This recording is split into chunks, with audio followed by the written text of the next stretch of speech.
السلام علیکم، آپ دیکھ رہے ہیں آئینہ اور میں ہوں محمد طاہر۔ پاکستان میں لوگ دباؤ سے باہر نکل رہے ہیں۔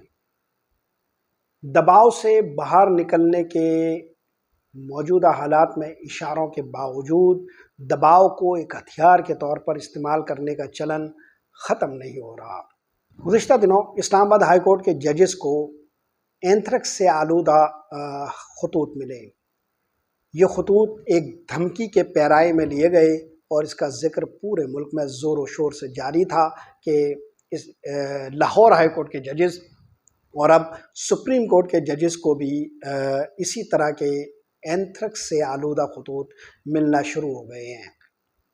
حالیہ دنوں میں جو واقعات جنم لے رہے ہیں اور جس طرح کی صورتحال ہے ملک کی، اس میں ان خطوط کے حوالے سے ہر آدمی کا ایک ہی طرح کا تناظر بن رہا ہے۔ آپ اچھی طرح جانتے ہیں کہ اینتھریکس سے آلودہ خطوط بھیجنے کا یہ چلن بہت پرانا ہے۔ حالیہ تاریخ میں 9/11 کے حملوں کے بعد 2001 میں امریکہ میں 22 افراد کو یہ خطوط بھیجے گئے تھے اور اس میں سے 5 افراد ہلاک بھی ہو گئے تھے۔ یہی صورتحال پاکستان میں بھی رہی تھی۔ 2001 میں ایک سافٹ ویئر کمپنی کو بھی یہ خط ملا تھا اور اس کا بہت زیادہ چرچا ہوا تھا۔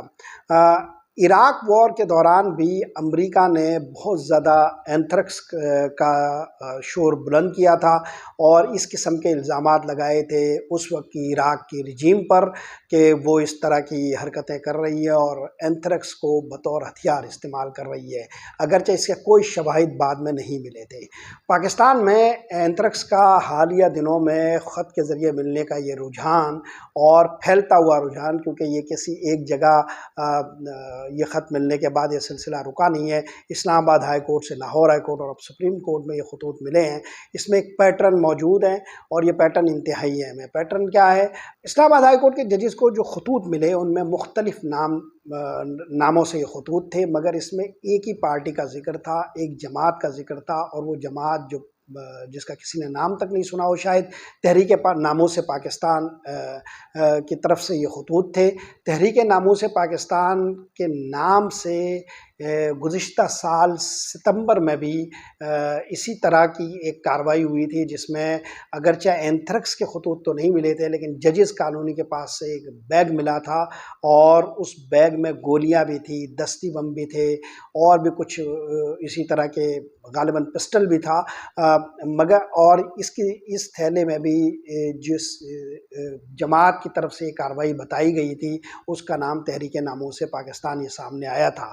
سپریم کورٹ میں، اسلام آباد ہائی کورٹ میں اور لاہور ہائی کورٹ میں جو اس طرح کے خطوط ملے ہیں اس میں تحریک ناموس پاکستان جماعت کا نام تو ہر جگہ ہے لیکن خط بھیجنے والے نام الگ الگ ہیں، ان میں کچھ خواتین کے بھی نام آتے ہیں۔ اب سوال یہ پیدا ہوتا ہے کہ خطوط پہنچے کیسے؟ آخر سیکیورٹی کے کہاں تھی؟ اور اس طرح کے اینتھریکس سے آلودہ خطوط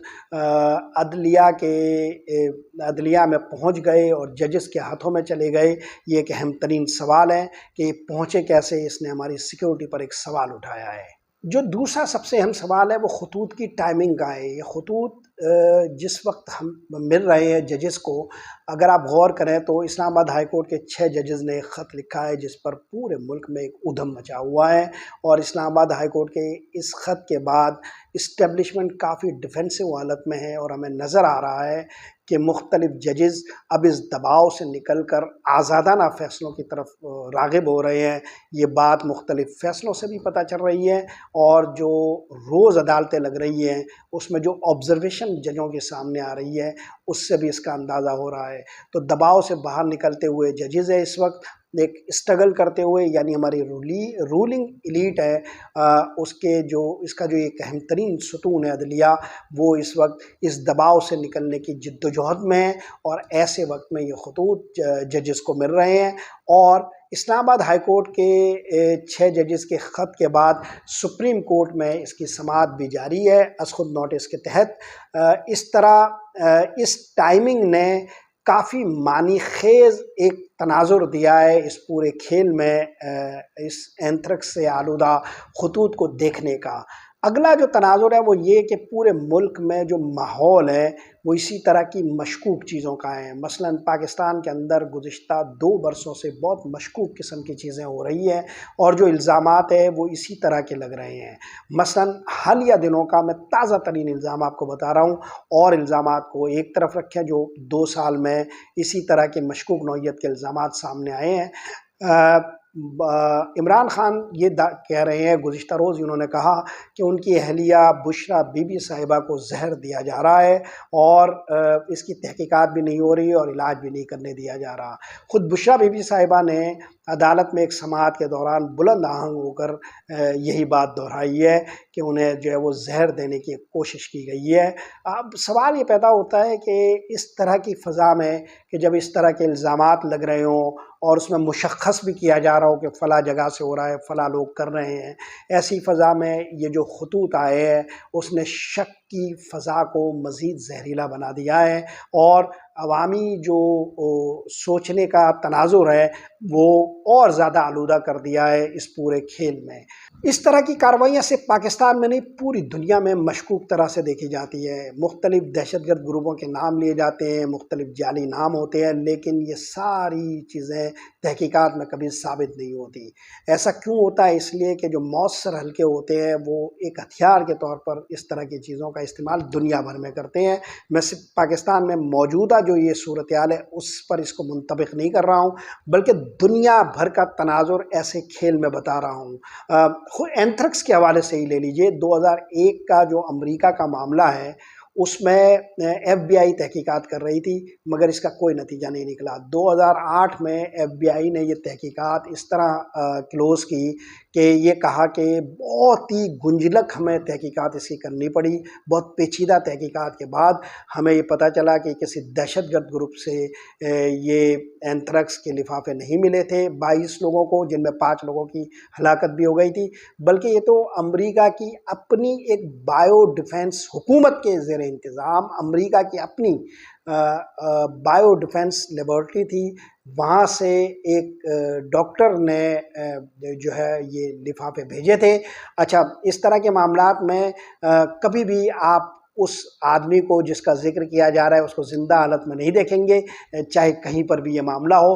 چنانچہ یہ کہا گیا کہ وہ جس ڈاکٹر نے بھیجے تھے ان کو جب ہم گرفتاری سے پہلے ہی انہوں نے خودکشی کر لی تھی۔ تو اس طرح کے جو معاملات ہیں وہ اسی طرح کی تحقیقات کی نظر ہو جاتے ہیں اور بند کر دیے جاتے ہیں۔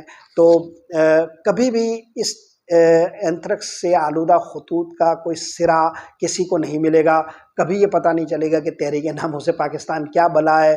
یہ پاکستان میں کسی دہشت گرد تنظیموں کی لسٹ میں بھی شامل نہیں ہے، اس کا کوئی اور چھور بھی نہیں ہے، اور اس کا کوئی ذکر بھی آپ نہیں سنتے۔ سپٹمبر میں گزشتہ سال آپ نے اس کا ذکر سنا تھا، ایک بار اس کا ذکر آیا ہے اور اب دوبارہ یہاں ذکر آیا ہے۔ اس طرح کی تنظیمیں کا کوئی سرا نہیں ملتا، اور جو نام ہوتے ہیں ان کا کوئی اتا پتہ نہیں ملتا۔ یہ نہ تحقیقات ہوتی ہے اور نہ اس پر کوئی نتائج نکالے جاتے ہیں۔ تو یہ جو صورتحال اس قسم کے معاملات کی ہوتی ہیں وہ اس پورے بندوبست کو، اس پورے عمل کو مشکوک بنائے رکھتی ہے، اور لوگوں کے اذہان کو اس حوالے سے آلودہ کرتی ہے۔ ان لوگوں کے خلاف جن کی تنقیدی نگاہ ہوتی ہے، جو موجودہ حالات کے ذمہ داروں کی فہرست میں شامل تصور کیے جاتے ہیں عوامی پرسپشن میں، تو یہ بہت ہی حساس نوعیت کا مسئلہ ہے، اور دباؤ کو ایک ہتھیار کے طور پر استعمال کرنے کی ایک حکمت عملی کا شاخسانہ لوگوں کو محسوس ہو رہا ہے۔ یہ صورتحال جس میں اسلام آباد ہائی کورٹ کے ججز ایک خط لکھ چکے ہیں، سپریم کورٹ از خود نوٹس کیس کے تحت اس کی سماعت کر رہی ہے، اور ملک بھر میں وکلا برادری اس پر کمر بستہ ہو چکی ہے احتجاج کے لیے۔ اس صورتحال میں اس طرح کے خطوط کا آنا مزید سوالات کو بڑھاتا ہے، اور مزید پاکستان کے اندر جو مسائل کا منطقہ ہے اس کو اجاگر کرتا ہے، مسائل کے اس منطقے کی طرف انگلی اور انگشت نمائی کراتا ہے جس کا ذکر کرنا ہم مناسب نہیں سمجھتے، اور ہم سمجھتے ہیں کہ پاکستان کے اندر یہ تمام طبقات ایک مشترکہ سوچ کے ساتھ ملک کے موجودہ مسائل کو حل کرنے کی روش کی طرف گامزن ہو، مگر بدقسمتی یہ ہے کہ حالات رسہ کشی اور تصادم میں دباؤ کے ہتھیار کو استعمال کرنے کے پرانے ذہن کا ہی اشارہ کر رہے ہیں۔ یہ صورتحال پاکستان کے مستقبل کے لیے اچھی نہیں ہے۔ آج کے لیے یہی کچھ۔ محمد طاہر کو اجازت دیجیے۔ اللہ نگہبان۔